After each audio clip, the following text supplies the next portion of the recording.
Well, some very interesting news this week with Labor elder Peter Beattie, the Australian, reporting that he has condemned the Albanese government's core Middle East policies. Peter Beattie used to be the Premier of Queensland, but is a very strong and dominant lifelong Labor figure, very powerful and influential within the party. And for him to be condemning Albanese's Middle East policies is quite significant. He says that a two-state solution is a daydream unless Israel's enemies accept Israel's right to exist, and that ceasefires are just going to fail if they don't have the backing of Middle East regional and major powers. The Australians describing it as the strongest critique yet by a senior ALP figure on the government's position. Joining me now is Australian Jewish Association President and founder and long-time visitor to this show, David Adler. David, welcome back. Good to see you. It's been probably a bit too long. We spoke a few times after October 7 last year, and it was very bad for the Jewish community in Australia then, mainly with the disgusting Opera House rally on October 8. But how is the Jewish community doing a year later? It's been a big couple of weeks for you. Damian, to be perfectly honest, this has been a terrible blow to the Jewish community in Australia, and there's still shockwaves, and it's from three things. Firstly, obviously what happened in Israel on the 7th of October was the greatest attack on Jewish people in one day since the Holocaust, and in the most barbaric, brutal way that can be imagined. The second thing that is shocking was the almost immediate spike in anti-Semitism in Australia. I mean, we knew there was a little bit of grumbling anti-Semitism, but to see the way that it has exploded on the streets and in institutions such as the universities was a shock. And the third thing is the failure of our government and law enforcement to deal with it. David, is it particularly bad in Australia compared to other countries? You're probably in touch, I guess, with other Jewish organisations around the world, in the US and in Europe. I mean, do we have a particular problem here, do you think? We're not the worst, but we're certainly far, far from the best. But our reputation internationally has been severely damaged from 2 days after October 7 last year, when we saw the riots in front of the most iconic building, the Opera House, and even events in the last week or so have been in the international media from Australia. A Jewish guy being dragged away from Hyde Park in Sydney for the sin of waving an Australian flag. I mean, can't do that. No, mustn't wave the Australian flag. You can wave any other flag, it seems. David, how has it shifted since we last spoke? I mean, is it now, given the realities of war, which admittedly are extremely hard to watch and stomach for everybody, has that meant that more average Australians have started being less supportive and sympathetic to Israel, and that's coming out in the way that they're expressing it to the Jewish community? So that now we have I don't think so, Damian. What we have seen is substantial numbers in the anti-Israel and really pro-terrorist protests in the streets, and sometimes tens of thousands. But we were encouraged by a poll released early in the week that indicated that the majority of Australians, over 60%, are absolutely sick of this. They don't want Australian life disrupted by these sort of radical protests.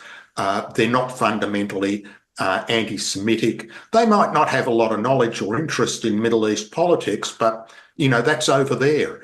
And we can draw the contrast. Occasionally, conflicts break out around the world. Everyone knows that Russia has invaded Ukraine, but you see nothing like this reaction on the streets. You don't see the Russian community or the Ukrainian community or, other groups rioting in the streets because there is a conflict between Russia and Ukraine, and the casualties are far, far greater than the conflict that Israel is involved in with the various terrorist groups that are around it. There seems to be I'm very pleased to hear you say that, and I'm pleased to hear that what we're seeing is a large, loud, obnoxious minority, not a majority, when we're watching these protests. We talk about the anti-Semitism coming from Islamism. We see it coming from the political left. And we also see it coming from the extreme political right and the traditional sort of stereotypical neo-Nazis.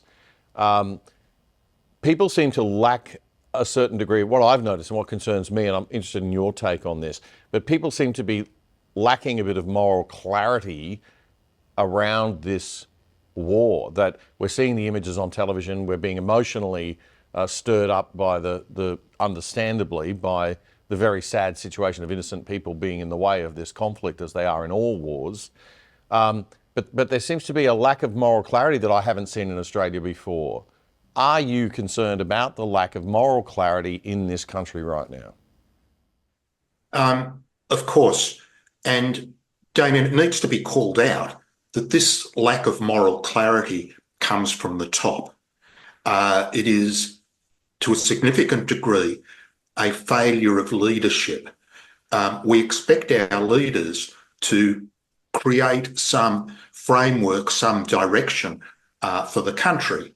And Prime Minister Albanese and Foreign Minister Penny Wong in particular have been dreadful.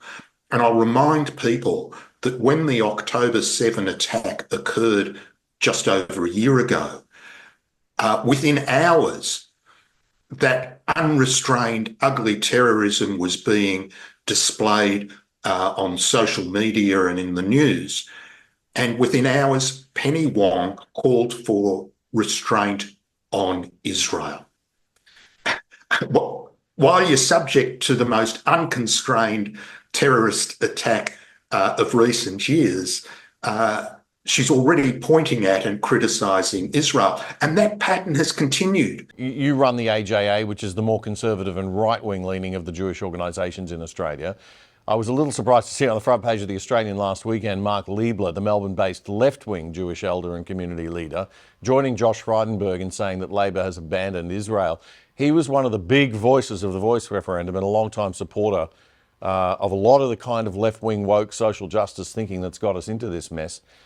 Do you think Mr. Liebler has shifted in his political thinking a little bit of late? Well, obviously I can't speak on his behalf, but I thought the statement was significant because unfortunately there have been a number of our Jewish community leaders in the past that have had Labor affiliations. And I think that what happened on the 7th of October and the reaction of our government has been a wake-up call.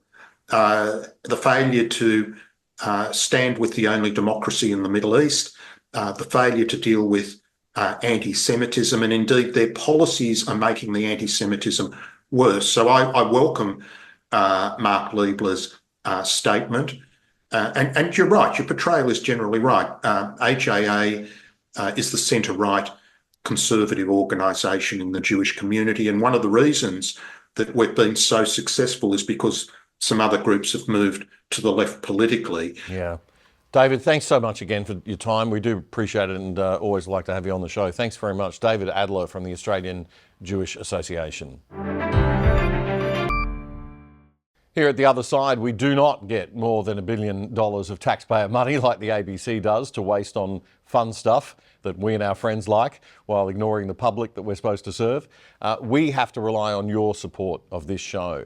But I also hate asking for charity. So we've done a deal with what I think is the best VPN service in the world so that you can support this show and get excellent value for yourself in return.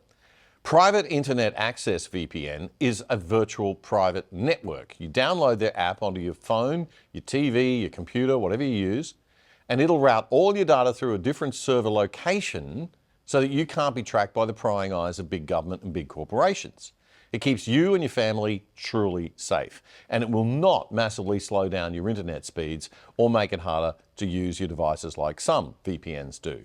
Private Internet Access, PIA VPN, is quick and easy to install, and once you've downloaded it, that's pretty much it. You can sign up using our special Other Side code for less than $3 a month. Unbelievable.